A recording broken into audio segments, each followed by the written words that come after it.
All right, guys. Good morning. Happy Sunday. Happy Sunday. All right. So, being financially aware of everything is very important. Reason why I bring this topic up is because I actually went out with somebody Friday and in St. Pete, which is close to Tampa, and I had a good time. But I'm always looking at the financial aspect of everything. Not that I'm complaining about it, but I'm just aware of what is financially going on around me, right? So, when I first went to St. Pete, I've been to St. Pete before, and I didn't remember it being as developed. Like when I went this time, there was a lot more restaurants, there was a lot more activity going on outside. People were having fun. It was a Friday. People were out drinking, people were out eating, having fun, dancing, and stuff like that. I really don't go out that much well, I don't really drink. Like if I drink, it's a wine and maybe it's a glass or two. But I stopped doing like liquor and beer and stuff like that. One, because it's just expensive. Two, it's just not healthy for you, right? So I really don't drink. Maybe 2 to 3 times a year. If I do, it's wine. So yeah. So yeah, there was a lot of activities going on downtown St. Pete.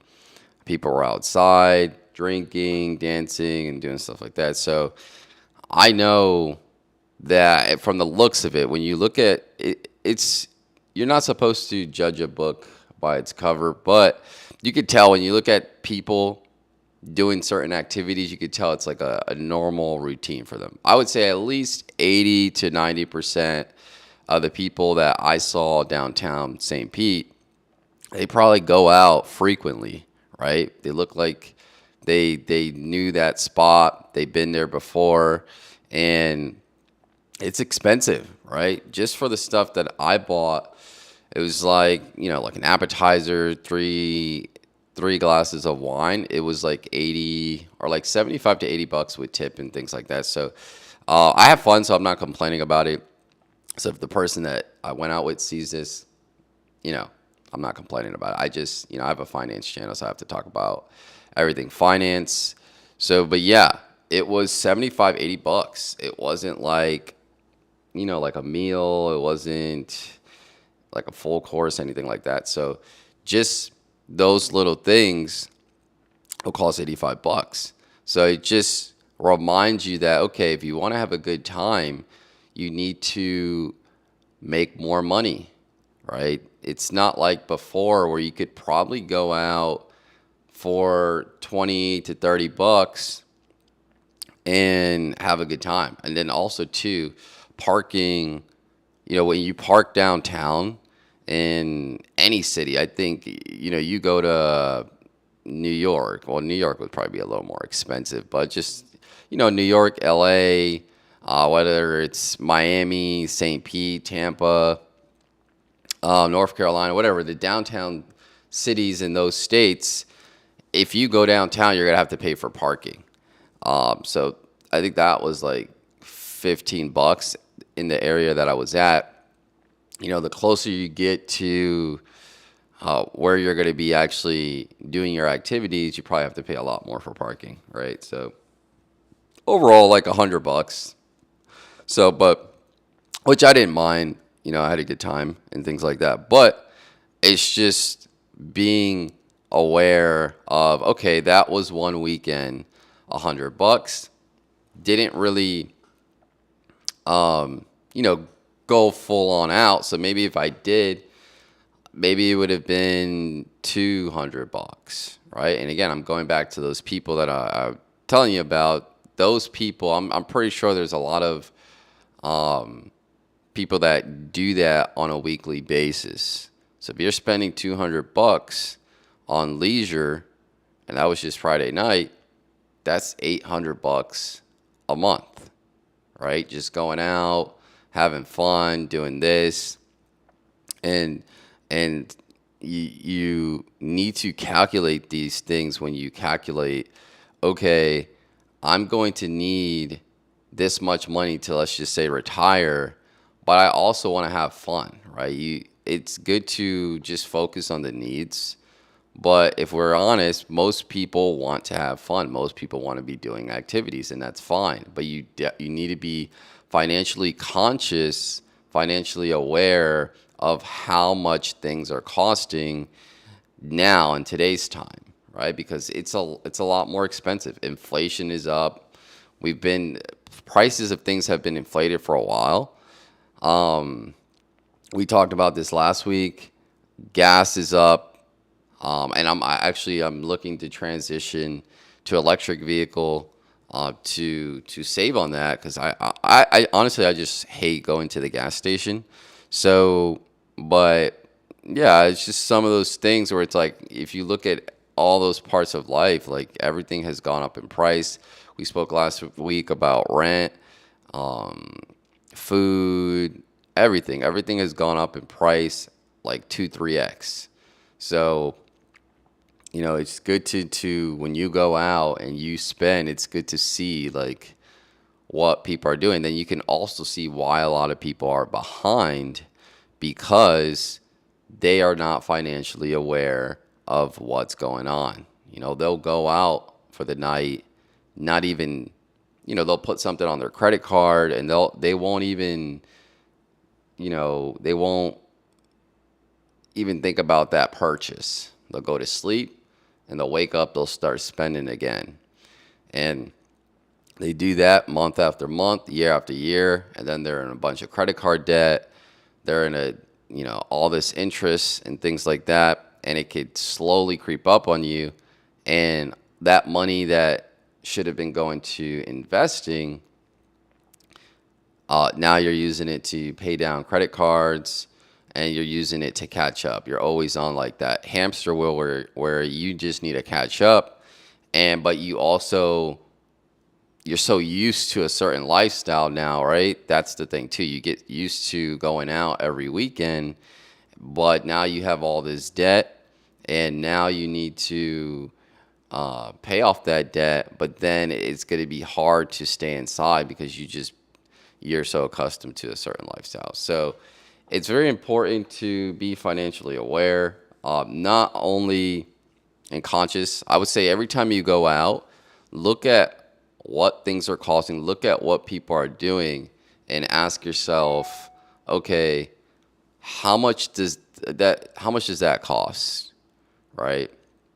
And not to where everything has to be like, oh, like I got to look at this, that, but just analyze how much things are costing when you go out to a restaurant, when you go out to have fun with your friends. Like, look at how much that's costing, and then say how many times am I doing this on a monthly basis, right? And let's just say that number is, $500 to $1,000 each month, and then say, okay, am I handling the investing, the savings part of my finances appropriately to where it makes sense for me to be spending that 500 to 1,000 on a night out, right, on a monthly basis.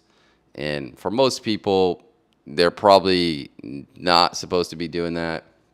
Like I said, I don't do it that often, so I didn't really mind, but I'm always conscious of what I'm spending and things like that. And but again, like I said, I don't mind because I handle my financial duties. So again, I'm still conscious of what's going on around me financially. But most of you shouldn't be doing certain things like that because, again, most people don't even have $1,000 saved. So if that is true, then maybe spending that $500 to $1,000 a month on leisure is not the best thing for you, right? Maybe you should develop that emergency savings first, and then focus on multiplying that money. Because again, it's not just good to save your money. Most people save. They get to 10,000. Oh, I'm good. I have that. But again, if that 10,000 is not put to work, it'll just get depleted over time. You take one vacation, $5,000-6,000, you're down to 4,000. You add, those leisure activities that we talked about, that 4,000 would be whittled down. Then you throw in an emergency in there, and then your 10,000 is gone really quick. You could do the math. You could see how fast 10,000 can go. You could see how fast 20,000 can go. You can see how fast 30,000 can go if you're not investing it, right? It's good to save money, but I think again at a point you need to take that money, put it in a vehicle where it's going to double, triple, so that way, your work that you did doesn't go in vain. The 10,000 you saved initially, like it's not going to go away quickly because you're over here doubling it, tripling it, at least making some type of money on it, right? You don't want your money to just sit there and not gain any traction, right? Because that's a good way for it to lose value, especially with the inflation, where we have like, I think you're fighting 2 to 5% inflation a year on the cost of things. So, you at least got to make let's just say 2 to 3%. So let's say, you got to make 2 to 3% back on your money from inflation. So you got to make at least that a decent return each year, maybe 5 to 6%. So, your money has to be making upwards to 8 to 10% a year for you to counterattack inflation.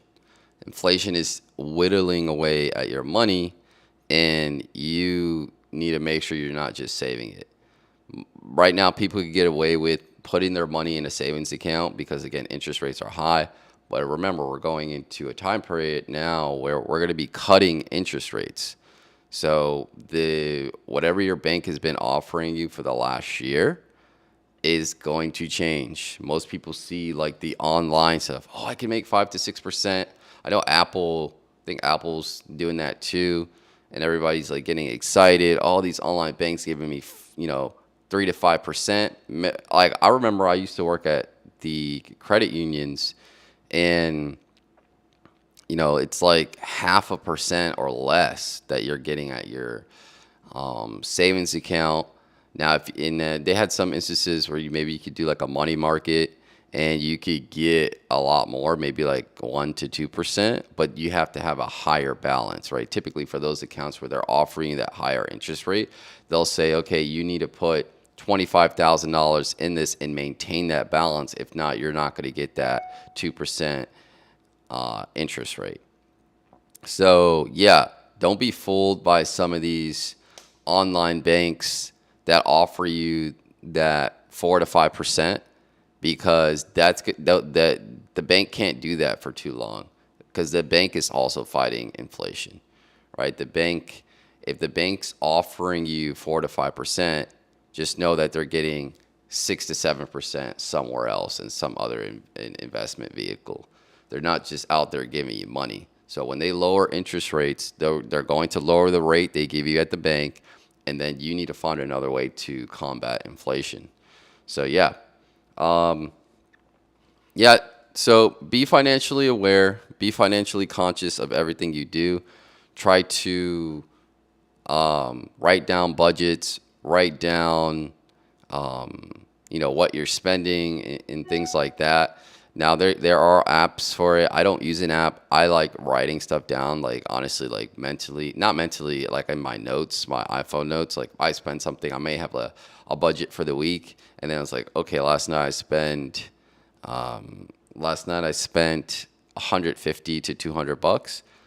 Let me go into my budget and take that off, right? And then I'm conscious, like, okay, that's no longer a part of my budget because I spent that the other day. I think manually doing it so you see like what you spent. But again, using an app, whatever works for you. Some people have different methods of how they do it. There's no one way of doing it. I think you could figure that out. But yeah, I think being conscious of that, and make sure you're tracking where your money's going, and then also looking for ways to multiply it.